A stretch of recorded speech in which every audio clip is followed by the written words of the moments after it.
Going to introduce in just a moment our Master of Ceremonies for the evening, my good friend and fellow, well, I guess I can't say I'm not a fellow WITA board member because I'm no longer a WITA board member, but the WITA board member, Nicole Bivens-Collinson from Sandler, Travis, and Rosenberg, who's our MC for this evening. She will introduce our first speakers. Nicole?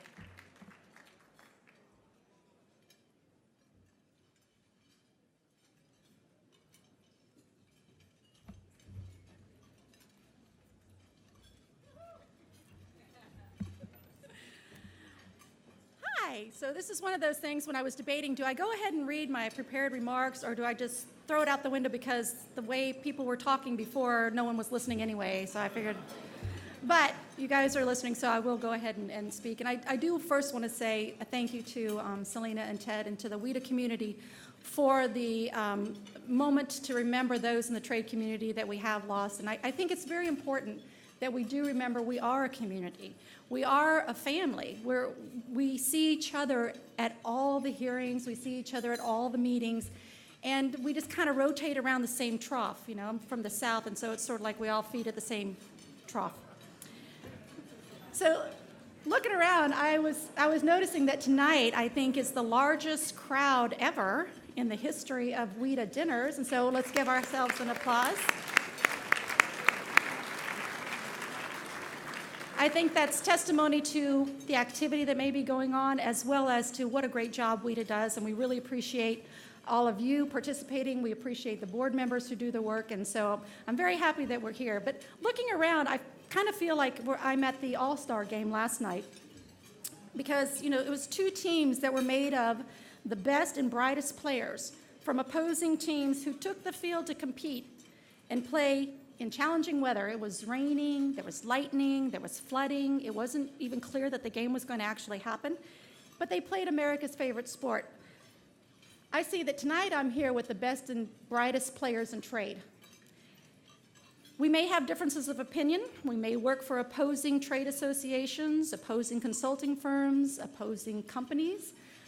We may be members of different political parties. But the key is we are all one team. We are America's team for trade. Even though we may have our own challenges, we have our own lightning, our own thunder, we're still playing for one team. And what we have to remember is that when we win, America wins. And that's what we have to do. And you're here tonight because you believe in trade. You believe in free trade. You believe in fair trade. Our jobs are focused on trade. But we live inside this Beltway bubble. We are responsible for making the case at all levels that trade can and does benefit America and makes America great. And we are responsible for giving that message. So many of you contribute, thank you. So many of you contribute through your work, whether you're at a government agency, whether you're working in consulting firms, whether you are up on the Hill, and you do that every day. But again, we're inside the Beltway. I think what we need to do is remember that everyone needs to take their position on the field. Nobody gets to sit on the bench right now. We need every player giving their best on the trade game. I'm talking about baseball a little bit, but there's another game that I want to see if anybody knows. Has anyone heard of the game Settlers of Catan? Anyone? Okay. So the whole, I'll give you 2 wheats for 1 corn. Well, it's really not, it's a lot more difficult in reality. Today, we are using seeds that have been created by U.S. research and development that withstand drought. They're pest resistant. They have the highest yield per acre, that are then shipped maybe to a Central American country where they're planted. Eventually, they're harvested using a U.S.-made John Deere tractor, or maybe a Caterpillar. I don't want to call anyone out. And then once it's harvested, they go to a machine where it's made into flour. That machine could have been made in Japan. The flour then gets sent to South America where it's made into salteñas. Eventually, those salteñas wind up in a little bodega in Florida, and that's where we are.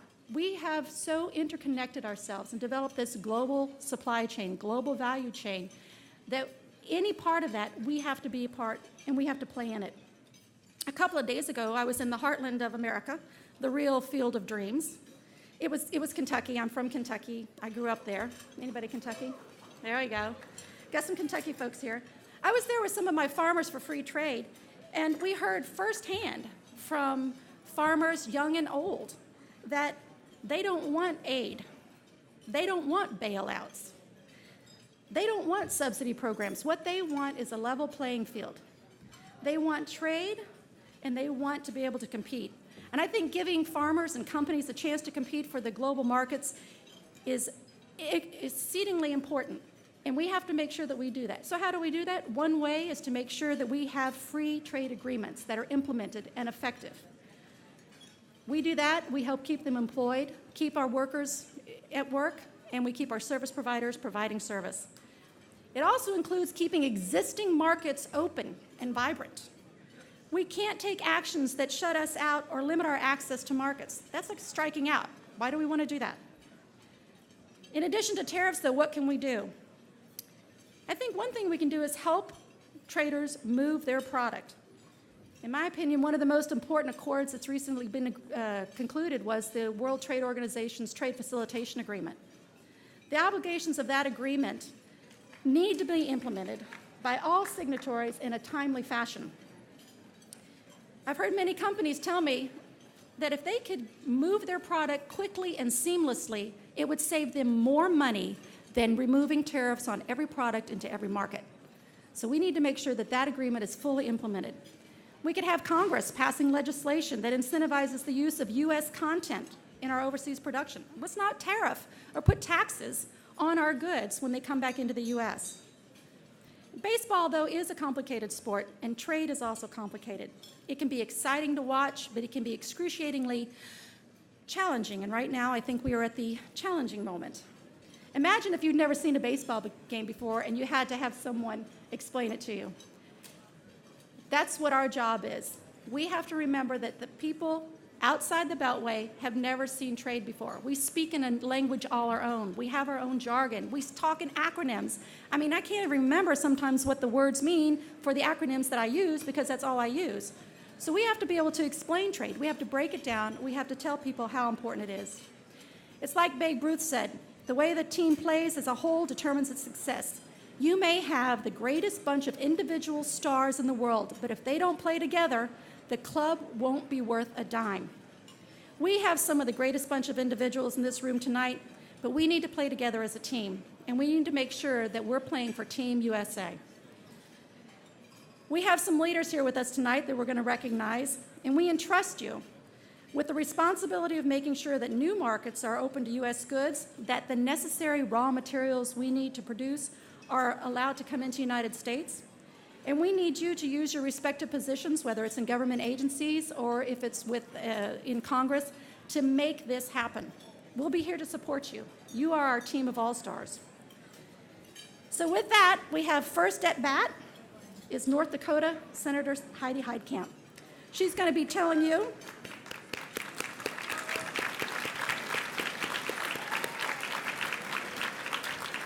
Senator Heitkamp is going to be introducing one of our leaders, our honorees tonight, Congressional Leadership honoree, Senator Ben Cardin, and she's never shied away from hard work. As one of 7 kids raised in rural North Dakota, she knows how important trade and markets are to her state. She has always been a fighter and is not afraid of taking on the current trade challenge, having served as a state tax commissioner and former attorney general in North Dakota. Senator Heitkamp, I invite you to the stage to introduce Senator Cardin.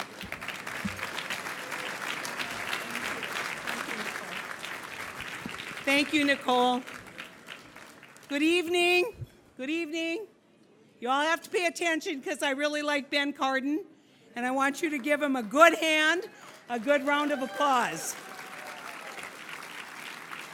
So I want to make my comments brief, but I want to tell you that I don't speak to any group of young people in this country and in my state without telling them, if you remember nothing else from my conversation with you today, remember the number 5.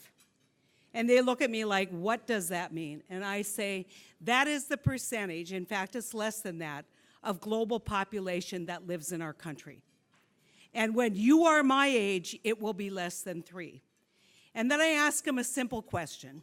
I say, do you think it's possible for you to be successful economically in this country, or as small business people or as big business people, if you're not trading? If you're not negotiating, if you're not understanding the other parts of the world? And they start slowly nodding their head. That is a lesson that we need to give over and over and over again. The economic power of our country is completely dependent on the work that you do. It's completely dependent on the message that you deliver to our trading partners and the message you deliver to American businesses about the potential for new growth in our country. We will not be dominant economically if we're not dominant in trade. We will not know and realize the full potential of our economy, of our innovation, of our capability if we are not trading, if we are not engaged. Now, we're engaged in an interesting time in trade. My trade work began really at the beginning of the WTO Uruguay round. That may sound weird, but I was the Attorney General, and for years, during my 8 years as Attorney General, I chaired the Attorneys General Trade Subcommittee. Weird place, huh? My job was to make sure that state laws had a place or had a voice in the WTO, and to make sure that the trade agreements were recognizing that there was such a thing as subnational governments, and that we had an obligation to make sure that we were recognizing the importance of state laws, the importance of working together in a federalist society to promote trade. But it's what I learned during that time period is that trade is not as much about the laws and the regulations, it's about relationships. And when you disrupt those relationships, when you challenge those relationships, when you fail to nurture those relationships and understand we are headed down a path that's unsustainable. So I will tell you that the most important thing that I do now during these very challenging times is not only introduce legislation like the 232 bill that I've introduced with Bob Corker, or the anti-steel and aluminum tariff bill that I introduced with Jeff Flake, but it is to maintain those relationships, and that's where you all come in. Because we know we can do better. We can always do better in trade relationships. But you have a unique obligation, and that's to take the message of trade beyond this group and into the hinterlands. Now, people always say North Dakota is a weird place to find somebody who's as pro-trade as what you are. I said, no, it's not. We're the 9th most dependent state in the union on imported steel. And if we aren't exporting soybeans, we have no profitability on the farm. And so I want to applaud 2 of the other winners tonight, honorees. When then Governor Perdue came to my office, I think I might have been the first Democrat that he visited during his nomination process. He said 3 words to me without even sitting down. He said, trade, trade, trade. And I said, we're going to get along just fine.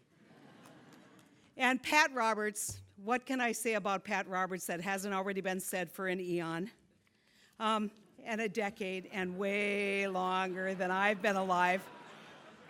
But congratulations, Pat. Don't look at me like that. You'd do it to me if you were up here, right? But I do want to say this about Pat. Sometimes it's really hard for people to step out and to say things that may be contrary to the administration, contrary to their own political party. That's not been Pat Roberts' problem with trade. Pat Roberts has been a champion. He understands the challenges that my farmers have and that his farmers have, and he will be just a wonderful honoree, and congratulations, Pat, tonight for the honor that you received. Now, I want to get to Ben Cardin, Senator Ben Cardin from the great state of Maryland. And you might say, woo!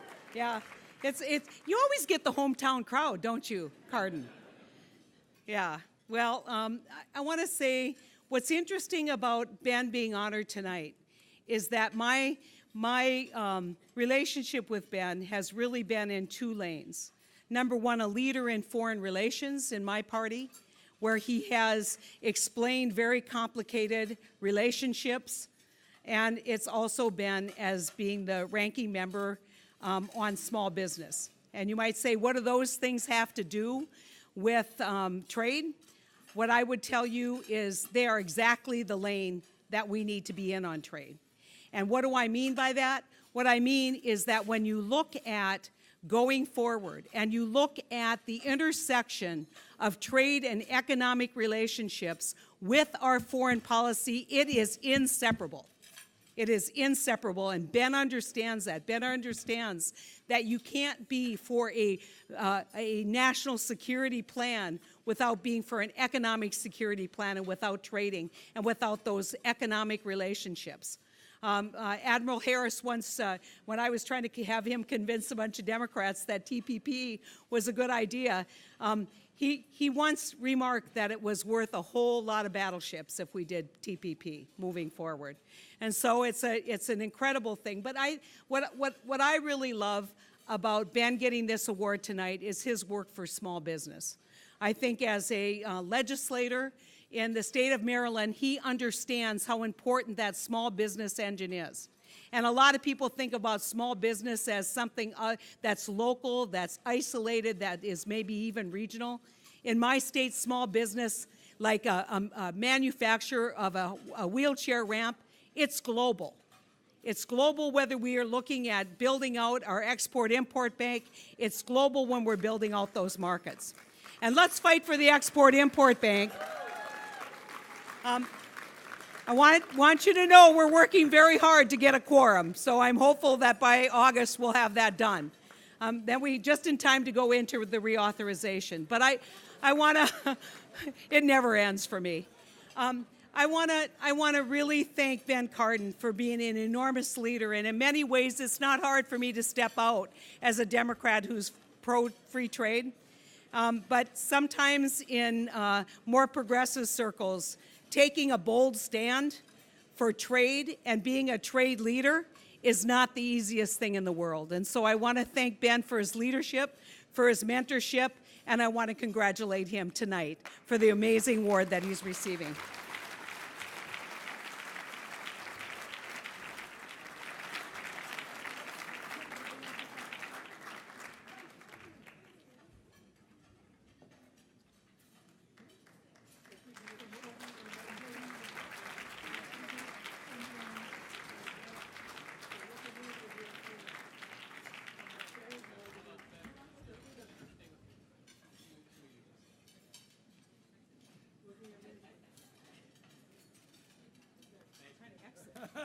Stage left.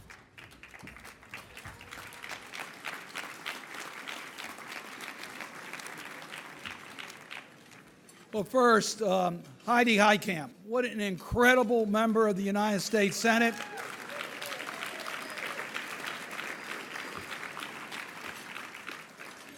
I'm sorry you can't be in our Democratic caucus meetings when Heidi gets up to speak, because I can tell you she will tell it the way it is and has been extremely effective among our Democratic members in getting us to do the right thing. So, Heidi, I thank you for your friendship. I thank you for your willingness to serve in this crazy environment.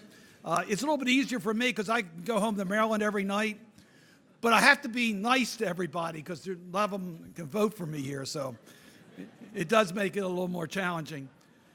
And to Pat Roberts, Pat, I'm talking about you. It's wonderful to be honored with you. I want to remind Heidi that Pat will be up here, so he'll get the last word. But Pat has been really an incredible member of the Senate. We thank him for his great leadership on behalf of agriculture. Maryland, everyone thinks, is an urban state. You know what our number one industry is? Agriculture.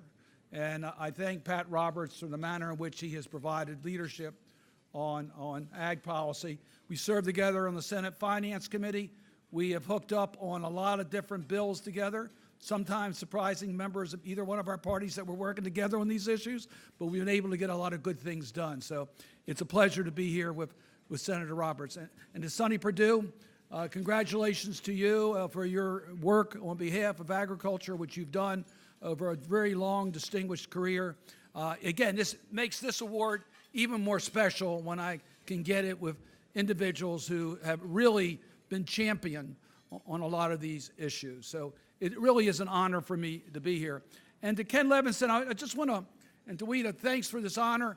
I want to start, if I might, by recognizing that this, of course, is a trade problem. So when I got the letter and I recognized this was a trade problem, I wanted to see what the POM proposal would be. Because as we all know, you got to be creative these days. So I thought back, and I was relating this to the table I was sitting at with Amazon about my granddaughter.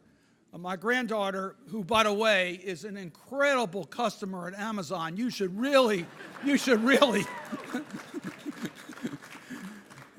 get her name and number and call her and thank her.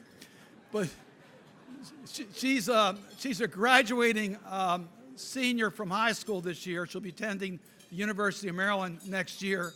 We're all very happy about that as Maryland residents.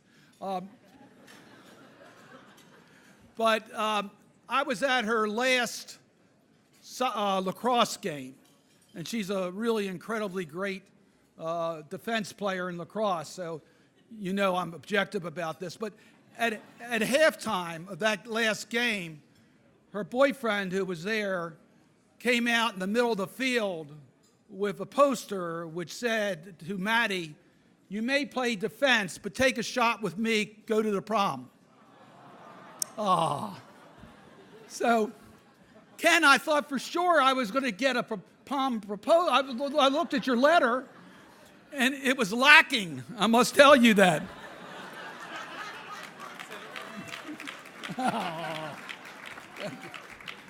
Well, another one of the people came out in the middle of the field to make a proposal, said, and this is really appropriate, I think, for President Trump and our trade policies.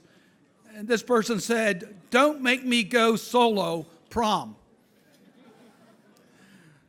But you could have been a little bit creative. You could have been creative. You could have said something like, "Half to NAFTA, come to our trade prom." Or maybe, "Let's see TPP, come to our trade prom." You know, they all would have worked. So it's good to be here. It's a great honor to get this award. Trade to me, and I think Heidi said it really the right way, it's fundamental to our economy. We're in a global economy. I represent the state of Maryland. The very first speech that I gave in the House of Representatives, my maiden speech, was on trade. I have the honor of representing the Port of Baltimore, which depends greatly on trade. Our economy in Maryland depends upon trade. Our economy in America depends upon trade. And given a level playing field, Maryland workers, American workers can compete globally without any problems, whether they're farmers, manufacturers, or producers. So that's what we're fighting for. We're fighting for trade policies that make sense, working in a global community. We want open trade, and we're fighting for it. I am proud of the work that we've done. Heidi mentioned the Small Business Committee. That's very important for trade. Small businesses have incredible opportunities in the foreign markets, and today they are competing globally. I also serve on the Senate Foreign Relations Committee, and I thank Senator Corker for holding a hearing on the trade issues so that we could get into. That was a fascinating hearing. One of the first trade hearings, you couldn't tell the difference between the Democrats and Republicans. That was good. But I also serve on the Senate Finance Committee and recognize that we have chances to really improve the way we do business. I appreciate the fact that we, in the most recent Trade Promotional Authority bill, we took up some subjects. Sure, we want to advance trade and services, and we want to make sure we do better in agriculture, but we also want to make sure that we can do business with any country around the world So we need to improve good governance. And I was particularly proud that we were able to get those provisions in the most recent Trade Promotional Authority legislation so that we really can be a leader on these issues. What I find most disturbing about the current policies, and I'm not going to talk politics tonight, I really am not, is that America needs to be the leader globally on these issues. We cannot go it alone. And we have to do that based upon our confidence of global competition and our willingness to make sure all markets are open. So thank you for what you do every day, and thank you for this honor, and it's great to be with you tonight.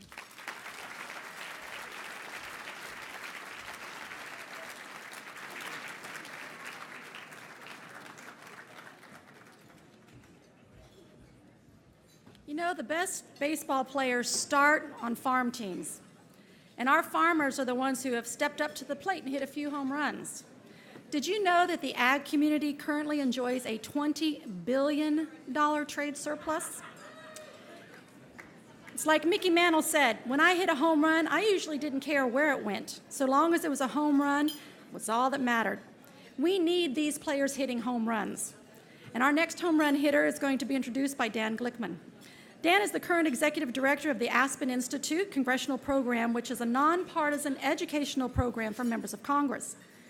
Their programs give members a deeper understanding of some of the difficult issues, including trade. He also served as the U.S. Secretary of Agriculture from 1995 to 2001 and was himself a member of the House of Representatives for 18 years, serving the 4th District of Kansas. He, too, has a wealth of experience and knowledge about trade. Mr. Glickman, would you please come up and introduce Senator Roberts?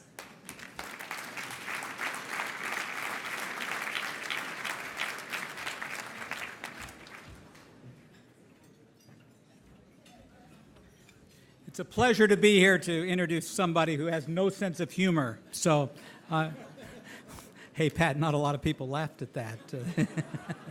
Well, first of all, I want to congratulate Ben Cardin, my friend. I want to congratulate Heidi for her speech.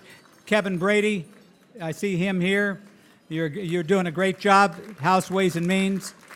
And one of the two greatest secretaries of agriculture of all time, Sonny Perdue, all right? And I mean that sincerely. I'm not telling you who was the first or the second. You can figure it out. So Heidi said 5. I'm going to tell you another number, 42.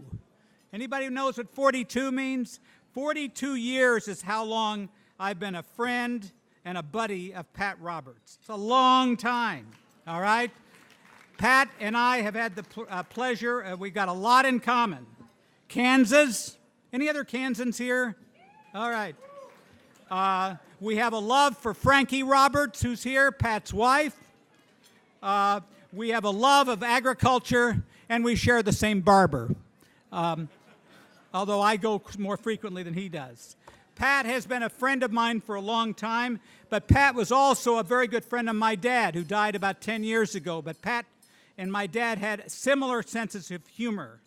You know, I came in with all the baseball motifs. So our family owned the Wichita Arrows, a AAA baseball team in Wichita, Kansas. And Pat used to come to the games at times, and my dad would try jokes on Pat. For example, do you know that baseball was invented in the Bible? Really? Yeah, in the big inning. Or did you know that why it takes longer to get from first base to second base and second base to third base? Why? Because there's a shortstop in between, you know? All right, anyway, we go on and on with these jokes. But the best joke my dad used to tell to Pat, and you got to listen to this joke because I've worked on this for a long time, okay, is about a little boy who wants to go get a hot dog, and he goes to a hot dog stand at the Kansas State Fair. And it reads on the stand, "Get your hot dogs here. One end soybeans, the other end beef." And the kid just can't believe it. He doesn't want this kind of hot dog. So it says, "Sir, I've seen a lot of hot dogs, but I've never seen a hot dog one end soybeans and the other end beef." And the man looks at him and he says, "Son, times are tough. And when times are tough, it's hard to make both ends meet." All right. Well, not bad. It was my dad. This wasn't me, okay? Sonny, it wasn't me. Any event. You know, I tell you this in all sincerity. Pat and I kind of make fun of each other at times, but times are tough in agriculture now. I've been with Sonny and others, and commodity prices are being hit, and it's tough to make both ends meet, as Heidi knows and others, that in this world that we're in terms of agriculture, and the pressures on commodity and the pressures on trade and the pressures on rural America are really tough. And with Sonny's help, Pat Roberts is an outstanding leader for American food and agriculture. I noticed today that we're getting closer to a farm bill all the time.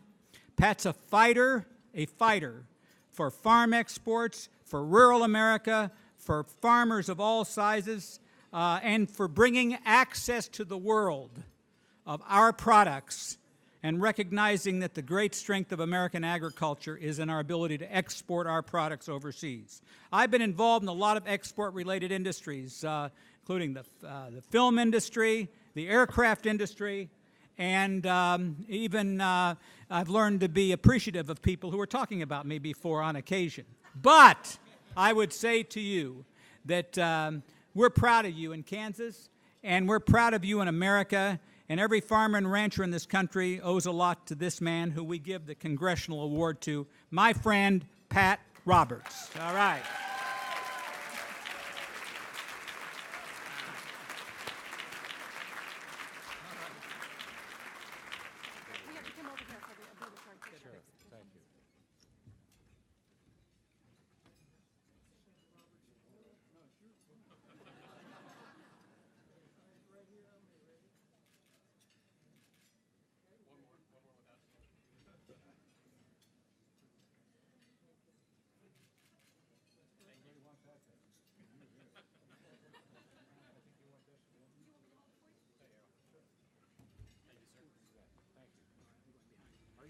I'm done. I'm finished.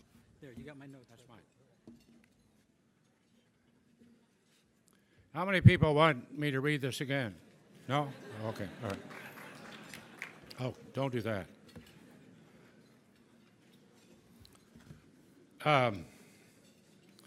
Well, thank you to all the folks that have said some very kind things about me, and they're all true.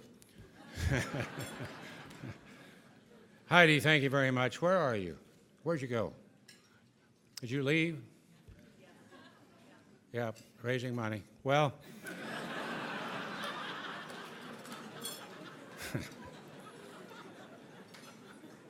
Heidi gave my speech, but if you look at the program, every member that's up here gets 10 minutes, including the secretary. Where'd you go, Sonny? Right over here. And so I adhered to that, and I told my staff to make my prepared remarks. I'm in a little bit different kind of situation, being chairman of the Ag Committee. Some things I say are market sensitive, and so my staff write speeches and said, please don't deviate from the speeches, which they know I will. So they're living over here, or they're here tonight in mortal fear on what I'm going to say. But anyway, I could just sort of muse up here because my prepared remarks were given by Heidi. And the senator's time had expired about halfway through her remarks. Jim Colby is sitting right over here, and he got the first award with regards to this organization. Jim.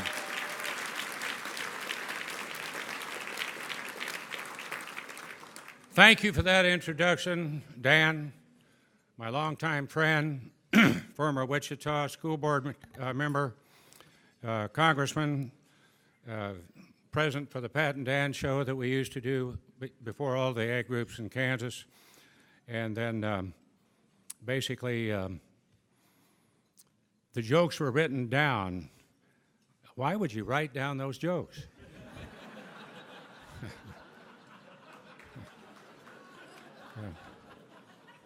I still have them up here somewhere. Okay, we're going to raffle them off. How much do I get? All right. Dan, I'll give them back to you because I know that you'll use them again sometime. Ms. Secretary Dan, my longtime friend, it's a privilege to be here, accept this Congressional Leadership Award. Thank you to Ken and the Washington International Trade Association for this great honor. And you can see if you read remarks, head's down, and my wife's going to say, why didn't you get your head up? And that's how it works. But more importantly, for what all of you do. And congratulations to my fellow honorees, my colleague Ben Cardin. Ben, thank you for working with me and I working with you on joint legislation, usually on the Finance Committee, but sometimes in the Ag Committee. Our top gun at the Department of Agriculture, Sonny Perdue. When I first met Sonny, he speaks farm. And by that I mean he doesn't speak agriculture, he speaks farm.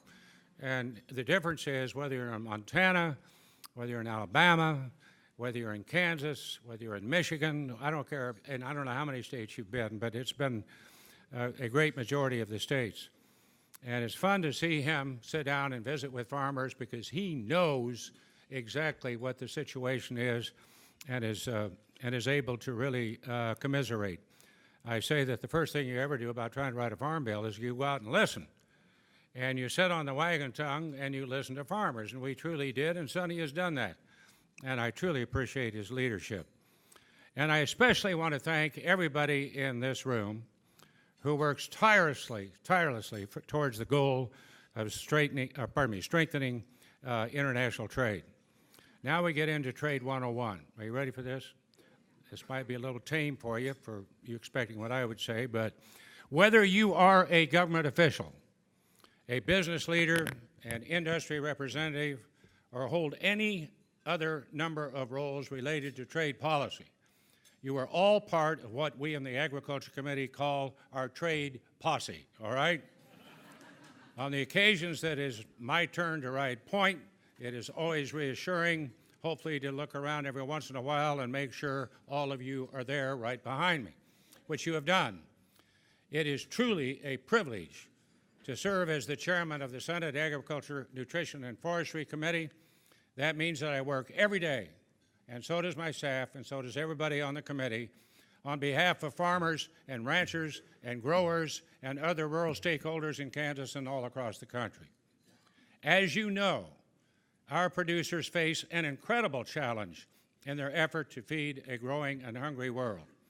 In addition to the intense labor required in their jobs, they must overcome variables completely outside of their control. We just had a hell of a hailstorm way back and ruined about a third of the wheat crop in Kansas. We always produce over 300 million bushels. It's 297. We came close.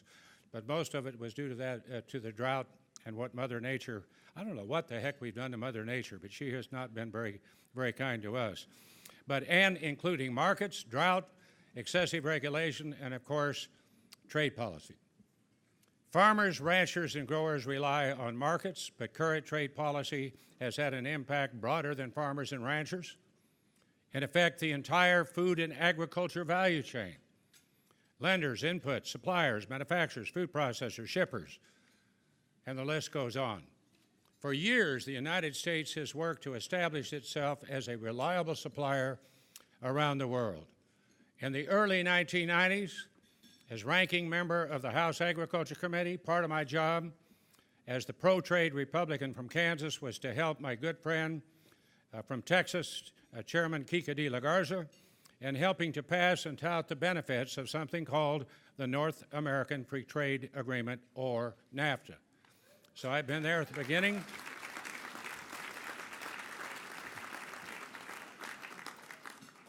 I have been there at the beginning, and I will be there at the new beginning. At that time, the total value of agriculture exports was $43 billion, Sonny. Since 1994, when NAFTA went into force, the value of U.S. agriculture exports to Canada has increased 271%, and to Mexico by 305%. That's absolutely remarkable. Now, I'm the first to admit that every trade agreement that I have been associated with and supported over the years have been always criticized and always oversold. But there is always a sweet spot, and the final agreements have all benefited U.S. agriculture. Agreements like CAFTA, Chorus, Colombia, Panama, Peru, and many others have boosted national security and led to economic growth, especially in the agriculture industry. In 2017, just last year, the total value of U.S. agriculture exports was over $138 billion. That is roughly a 200% increase from when NAFTA took effect.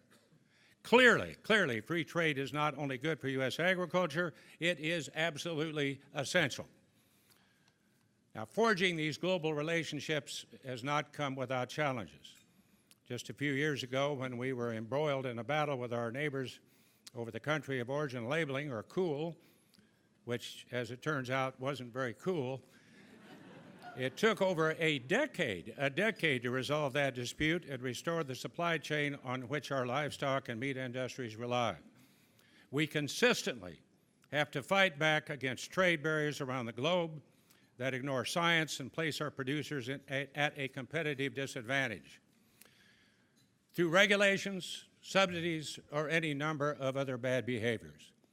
The United States should continue to be a leader through global organizations like the WTO, as well as through our own domestic policies. For instance, the bipartisan farm bill we championed through the Senate just a few weeks ago passed with a historic margin of 86 votes, and it was bipartisan.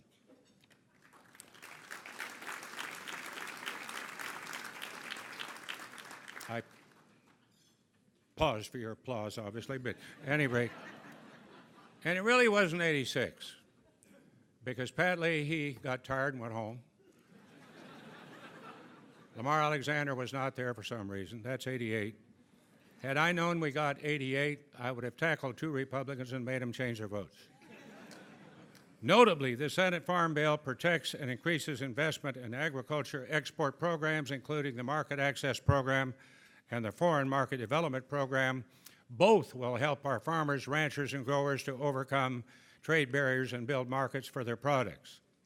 We should be aggressively seeking new agreements and trading opportunities around the world, and then work to meet that demand. Now,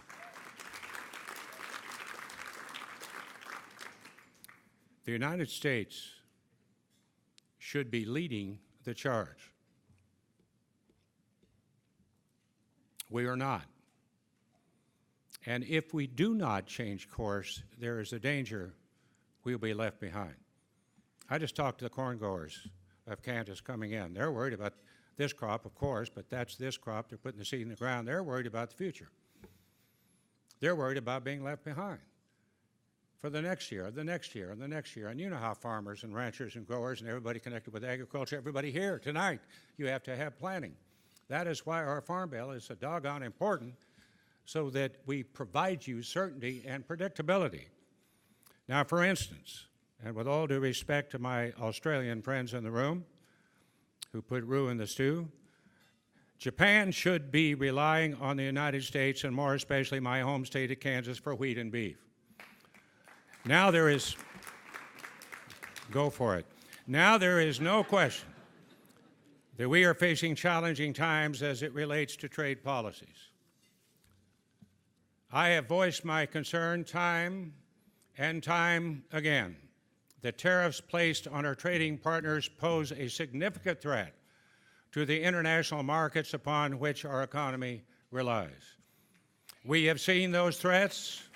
We have seen those threats realized over the past several weeks, notably exports of soybeans and meat in China, and the program is only growing as other trading partners follow suit. Markets that the United States has spent decades building and supplying are now at the turning point. Our role as a reliable supplier is at risk, and going back to the days of President Carter's grain embargo, you remember those days?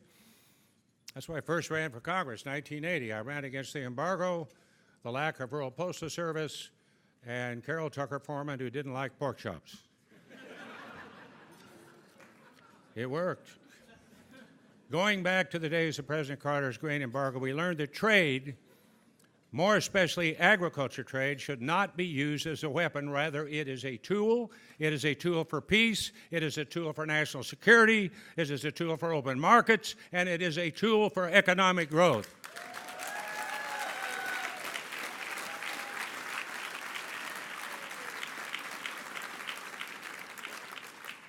As the chairman of the sometimes powerful Agriculture Committee in the Senate and a senior member of the Finance Committee, I want you to know I have your back, and I will continue to have your back.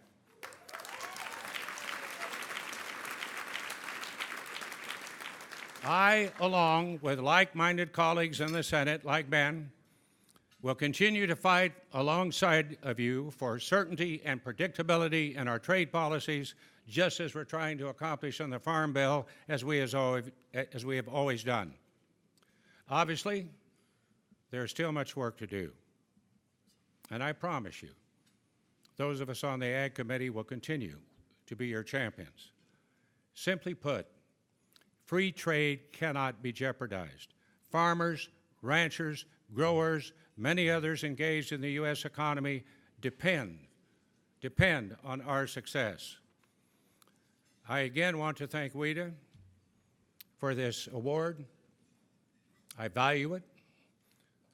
It's going to be in my office. You can come and see it. We'll have a special place, shine lights on it and everything else. But I also want to thank everybody in this room. And thank you for your leadership for honoring me. That's a very kind thing to do. And thank you for your support. Now, folks, we got to saddle up. We got to ride. So saddle up and ride, and let's get this situation taken care of before any more damage occurs. Thank you very much. I appreciate it.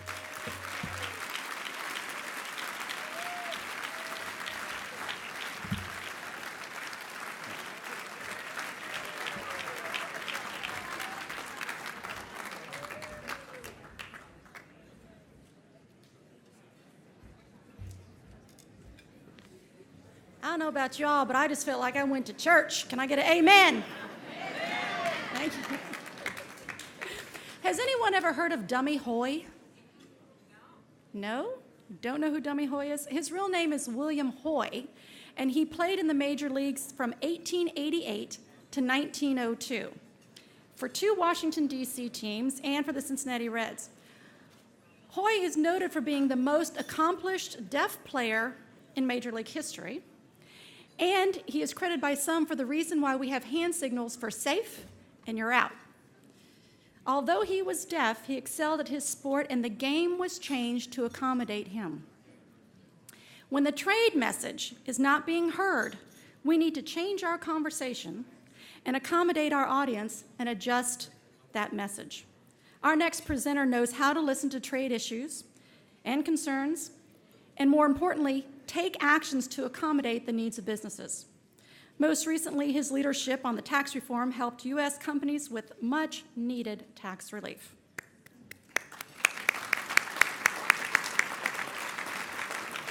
But we have to remember, tariffs are taxes in another form. I'm confident that Chairman Brady is using hand signals, smoke signals, any other kind of signals he can, anything he can think of to get his message across with the goal of getting the game changed to accommodate our traders. Mr. Brady represents the 8th District of Texas and serves as chair of the Ways and Means Committee, in case you didn't know, and formerly served as chair of the Trade Subcommittee, where he helped shepherd through many of the FTAs, including Colombia, Panama, and South Korea. He's also served on many other prominent subcommittees. We appreciate you, Chairman Brady, and we appreciate the leadership role you've taken. I'd like to ask you to come up and introduce our awardee tonight.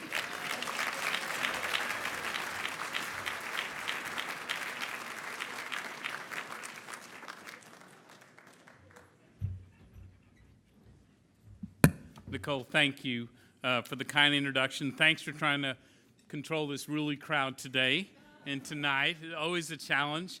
I'm like Senator Heitkamp.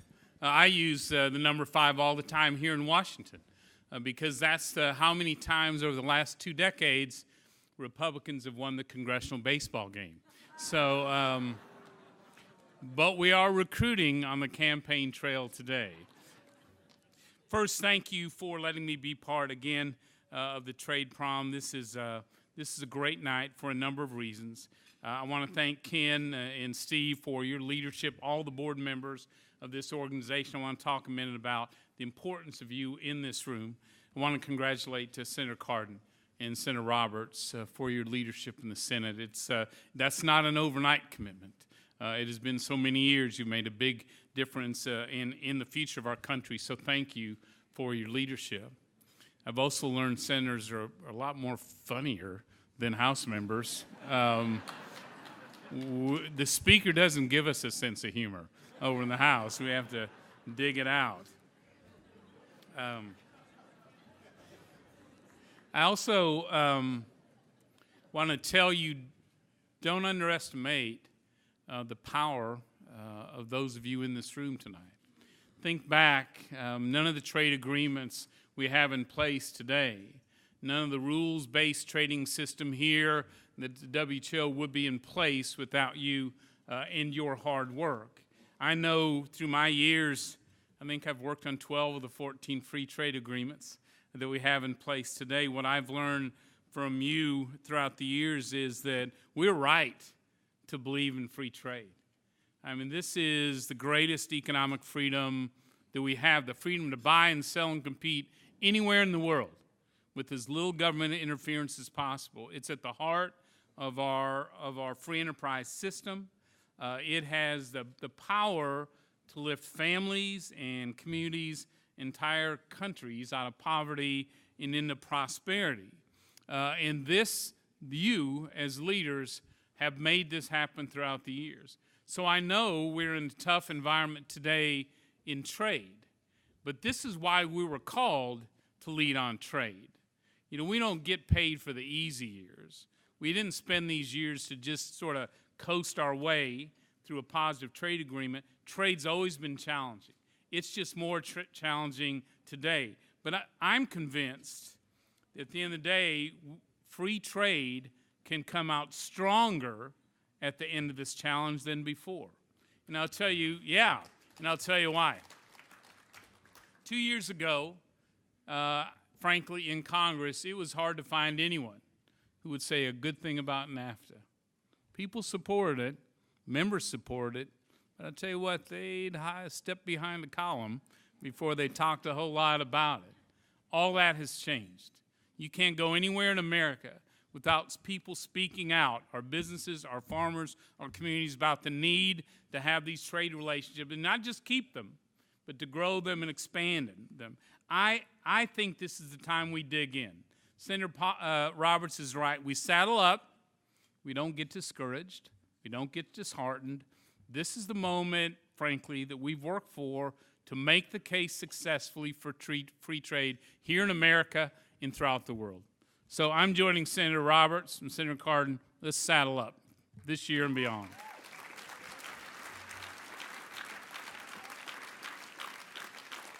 So I'm really excited to be able to present this year's American Leadership Award to just a remarkable man who might know more than a thing or two about selling American ag products around the world. This year's recipient knows so much about ag, I think he may be the only person ever in American history to have at one point or another held every single job there is in the ag sector.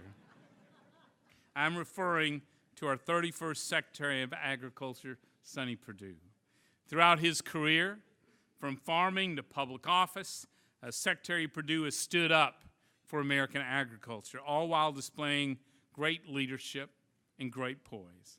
Today, as our Secretary of Agriculture, he continues to lead by working to remove the many obstacles that face American farmers, ranchers, and producers. His insight into the industry is just invaluable in continuing to help our producers sell their products globally.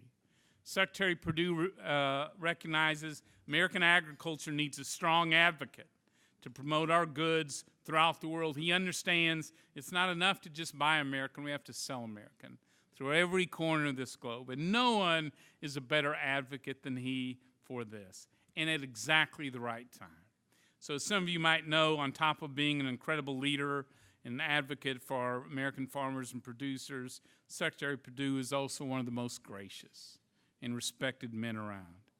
Mr. Secretary, while I'm sure in all your travels and all your hard work you would probably rather be home in Georgia with Mary and the grandkids, but on behalf of WITA, behalf of everyone here today, we are so thankful for your continued service and dedication to our nation. I can't think of a better person to receive this award. Please welcome with me the 2018 WITA American Leader Association Award, Secretary Perdue.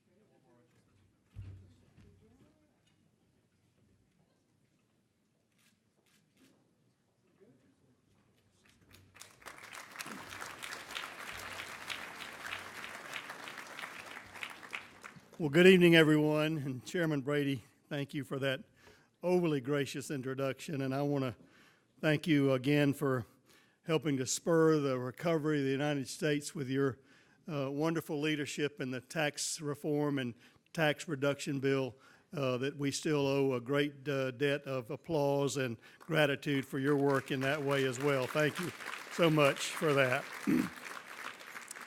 Well, I kind of feel like the rookie in the crowd.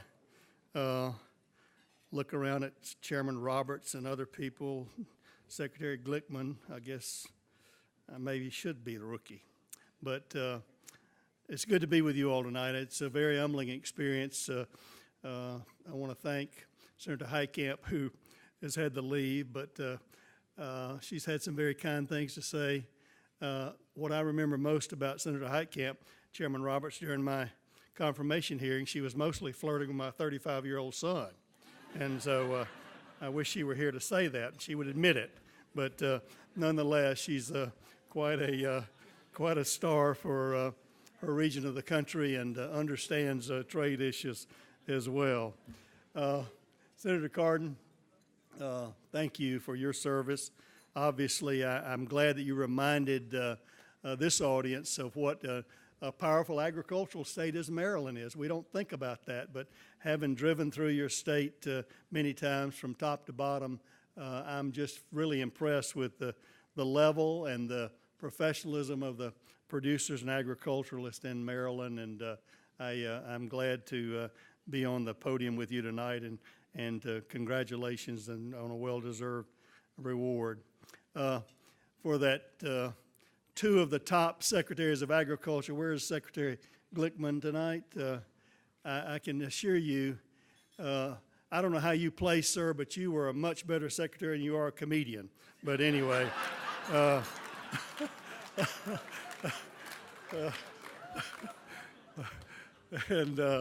no, you've been so gracious to me, and in your help and encouragement and your endorsement, and particularly, I don't know if many of you, this is not really trade related, but to some degree it is. Secretary Glickman and the 6 former secretaries came together in Congress this year to endorse the fire funding fix and the forest management thing.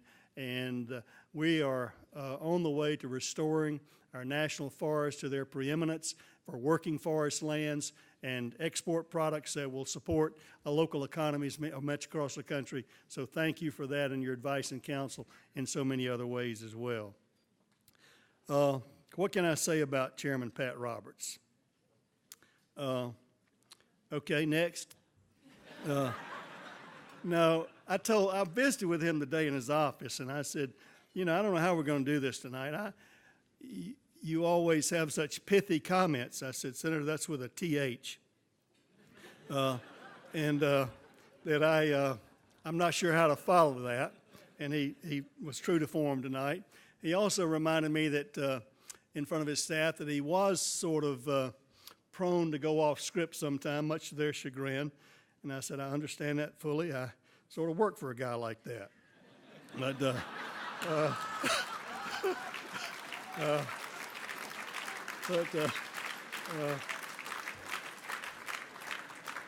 Chairman Brady, with your kind comments, I remember when I was first elected governor of Georgia, the press didn't think I was going to win. You know, a lot of people didn't think I was going to win, but they voted for me, thankfully. But anyway, they were trying to figure out who this guy from rural Georgia was, who was a farm kid, a graduate veterinarian, and a career in agribusiness, and what did he know about being governor? They asked me, I said, well, it's pretty simple. You know, think about the qualities. I already got the boots, the glove, and the shovel. So we use them today as well, and it's been an interesting job. People ask me, how do I like D.C.? I say, I love the job.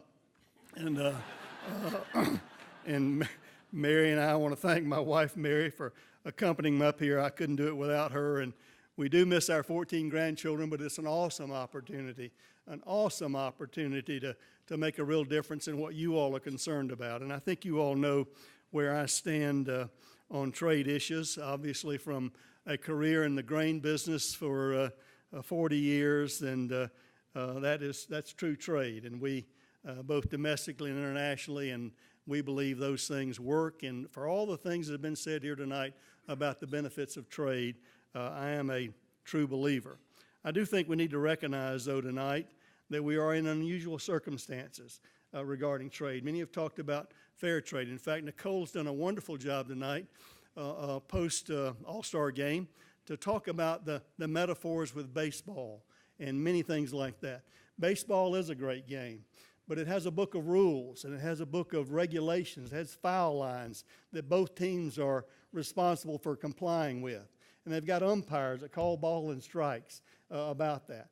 And we've got to acknowledge, trade-wise, internationally, we've got some people that hadn't been playing by the rules. And I think that's why I applaud President Trump for calling them on it. What would you do if you were in the game of baseball against an opposing team and they didn't acknowledge the foul lines, they didn't acknowledge outs and balls and strikes and continue to operate that way?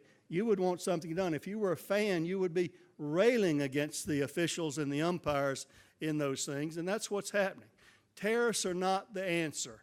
They're not the ultimate answer, but they are a tool to get people's attention so we can get the players on both teams playing by the same rules, which means not only free trade, but fair trade for all involved. You know why that's important? Because I'm absolutely confident that when we get those rules right, and you all know the rules that have been infringed upon for many years, and they've been ignored. And because we wanted big markets and we wanted to sell more, we've allowed people to get away with things that are just not right.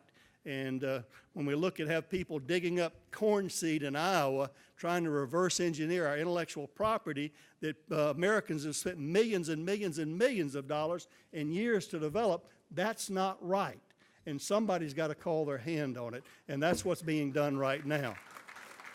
I don't expect that to get a loud applause. You all don't feel embarrassed if you don't want to applaud, but I'm just telling you what's going on and why we need to rectify that, and where we can become a free trade and fair trade nation once again, because I am confident if we have free and fair trade, the United States farmer, rancher, producer, forester will outcompete anyone in the world. That's the problem there, that we face protectionism all over this world in many, many places, most places. And that's the problem when you look at some of the rules that are imposed upon our producers here in this country.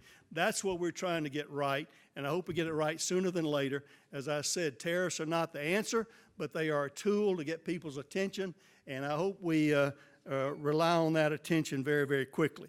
I had the chance to tell the president in the cabinet meeting today when he asked me, he said, how are things going out in the farmland? I said, Mr. President, I can't lie to you. It's a little bit like a weight loss program. I said, it's painful when you're going through it, but we think there are going to be better days ahead, and we do. Thank you all very much for the award. Thank you.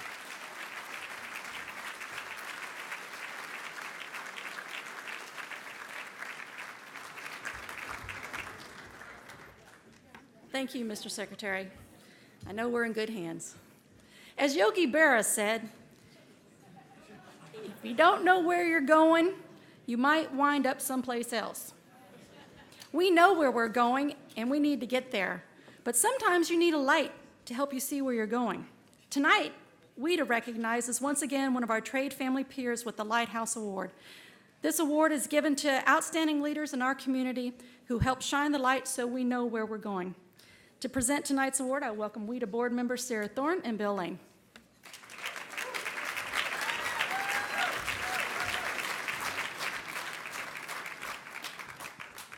Good evening. You're back. It's good to be back. You left me alone last year, and Angela had to help me. She did a better job than I'm going to do. Well, you have to be on your best behavior tonight.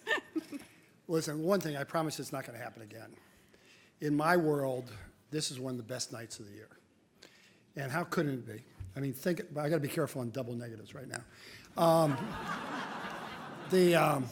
I just want to say that when you think about what we're here to do with this award, is we're trying to honor someone who you don't usually pay attention to. So when you look at this great room, a lot of the attention is in the middle of the room.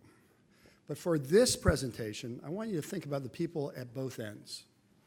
Now, the Lighthouse Award was originally designed with the imagery of the great lighthouse at the port of Alexandria in ancient times. And the idea was going to be a guiding beacon for all of us, sort of like, you know, an epiphany on what the right way to move. But over time, it's really been a transition. We've decided that the lighthouse really should be a shining light to focus on folks who quite often are in the shadows. They work hard. They make their boss looks good. They generally don't make a lot of money. And they're often taken for granted. So for this award, I want you to think about yourself for a second. If you're in the middle of the room and you make a lot of money and you take credit for other people's work and you sort of think in terms of me all the time or I all the time, my suggestion for you is to relax, take your wine, have a sip, maybe have a gulp, because you're going to need it, because you are not going to win this award. But the folks, if you think you're underpaid, if you think you never get credit, if you think your boss always takes you for granted, this could be your night. So straighten up, get ready, and let's have some fun right now. So it's true. You know, when we think back on our awardees in the past, we've celebrated really true stalwarts in trade from the Hill, the administration, from think tanks, from the media, really part of the trade community. But the unifying theme of all of these people is really the content of their character and their commitment to trade. And so, you know, we are so proud to be here tonight to really celebrate people who are advancing trade from the back room. Well, and here too, let's, you know, the elephant in the room or the donkey in the room, let's just think in terms of this. This really has been a unique year.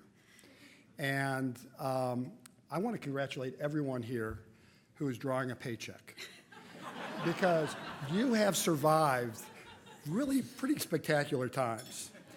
After all, this is the most befuddling year in trade policy since the 1930s. And I want you to think about this just for a second. Think of all the hours that you all, and this is collectively, have spent dusting off ancient archives, learning about Section 232 from 1962, Section 301, and most recently, agricultural support policies from the 1930s. Remember, maybe you all remember, but there was a time, Sarah, when trade was just about anti-dumping and countervailing. That's true. So, you know, my personal self-medication bill has gone up a little bit for wine and chocolate, and it's not just due to the tariffs bill. It's, you know, it's a little self-help here, and I don't have any of the answers yet. Well, there are answers out there. I mean, did you know that the U.S. exports more to the 115 million people in Mexico than the 3.8 billion people in China, India, Indonesia, Bangladesh, Pakistan, Brazil, Nigeria, and Russia combined. I did know that. Did you know we export even more to Canada? But did you know that 17 million jobs are tied to trade with our FDA partners? Where would I know that from? I don't know. Would about 11 million jobs supported by NAFTA? Or withdrawing from NAFTA could cost 1.8 million jobs. Where do these numbers come from? I don't know. I'm befuddled. Can I stump you? You have stumped me. What about which state exports the most to China? Wrong. Texas. Montenegro. No, Texas. So, Bill, how do we have all these facts at our fingertips? How? There's one person out there. There's one person out there, and I've been in this person's office, and it is in the shadows. It is dark, and they only have one light bulb. and they have a computer where you put a little disc in it, and the number is generated.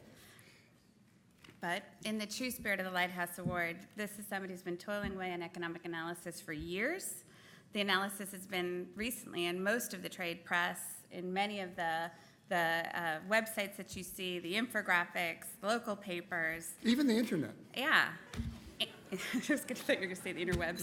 And even more, this is somebody who has worked with their firm to support not just exports, which is sort of the sexy side of trade, but imports.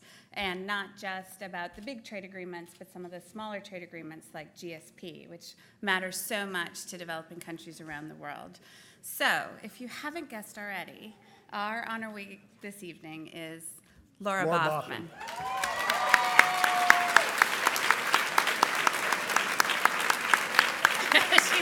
Now you have to come up. It's going to be a long walk up here.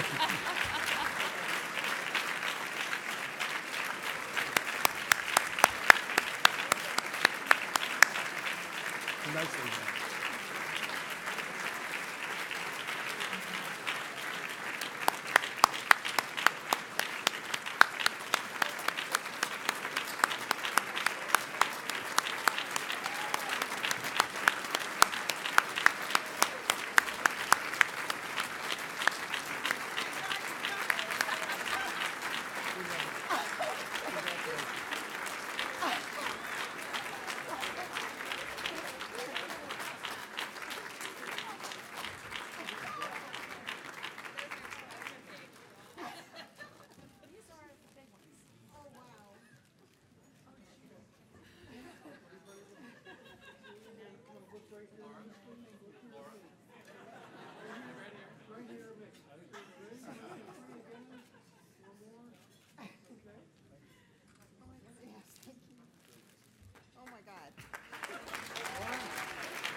Thank you so much. I'm really speechless, except to say, for sure and certain, I couldn't do this without my colleagues, Dan Anthony, Joe Francois, and Mitch Howley. Thank you, everybody. I really appreciate all of your support over the last almost 30 years. You're amazing. Thank you.